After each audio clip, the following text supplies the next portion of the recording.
sa mental health. Bumabalik yan. Bumabalik ang memories kapag may mga news na lumalabas. Na medyo triggering siya, lalo para sa magulang ko. Kahit para sa akin, pero syempre busy, parang walang oras masyado para magmukmok at pag-isipan, ganyan. Pero patuloy pa rin po kami sa organization namin, sa Kulit Organization, yung non-profit organization namin para po makatulong sa mga problema sa mental health, lalo sa mga adolescents, sa youth, at para magbigay din ng mga seminars sa mga magulang ng magulang or guardians na mga dumadaan din sa kanilang mental health struggles, para mawala yung stigma. Kasi the more we talk about it, di ba?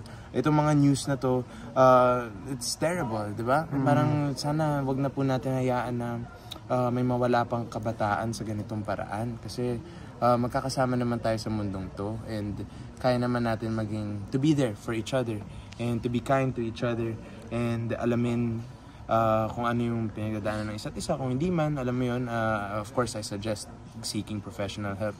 But other than that, it is a real problem that we have to talk about, we have to face, and sana hindi na siya dumami pa, parang magkasunod masyado yung mga nangyari, no? So nagti-take time ka talaga para doon may makatulong ka rin sa mga kabataan. Dito. I mean kami, it's a family organization po kasi. So, anong pangalan? So do it. Kulit, the JM Canlas Organization. As in Kulit. Kasi pangalan po namin doon sa bunso namin. Kulit, yun yung nickname niya sa amin. Makulit kasi siya. Yun po. So, pero ngayon, every time na may news ng ganyan, ano pa yung mga realization sa'yo? At ano yung pwede mong parating din sa mga kabataan? Yung mas nagiging urgent lang po for me. Kasi alam ko how it feels. It's the worst thing that's ever happened to me, and I'm sure to my family as well, and sa lahat na nagmamahal sa kapatid namin, kapatid ko na si JM. And alam mo yun, may mga nagtatanong nga din pong ilan sa akin, kamusta, dahil sa mga news na lumalabas. And syempre, hindi ako okay. Hindi ako okay dahil maliban sa naaalala ko yung mga nangyari, kung paano nawala yung kapatid ko, at yung pagsisisi na kasama doon, di ba, na sana mas natulungan ko, sana mas naligtas pa.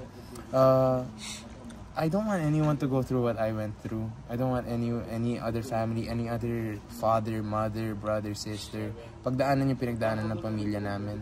And ito, like moments like this, ito yung tinatanong niyo po sa akin, and nakakapag-express ako, nakakapag-open up ako, honestly and with transparency. Maganda siya kasi the more naman na pag-usapan natin, the more na mas nagiging aware yung mga tao, and the more na siguro ma-udyok yung mga tao na tulungan ng isa't isa, yung kapwa. Pero kakayanin mo bang gumanap dun sa Anino? If ever. Ano naman? Wala kang napakagandang material ng Anino sa likod ng wala kang aatrasan. Kumusta naman ang love life? At least andun sa support ni Mars. Okay naman kami. Busy lang sa mga trabaho. So, busy lang kami. Kinabibisiyan namin. Ganun pa rin naman. Kinabibisiyan namin ito lahat.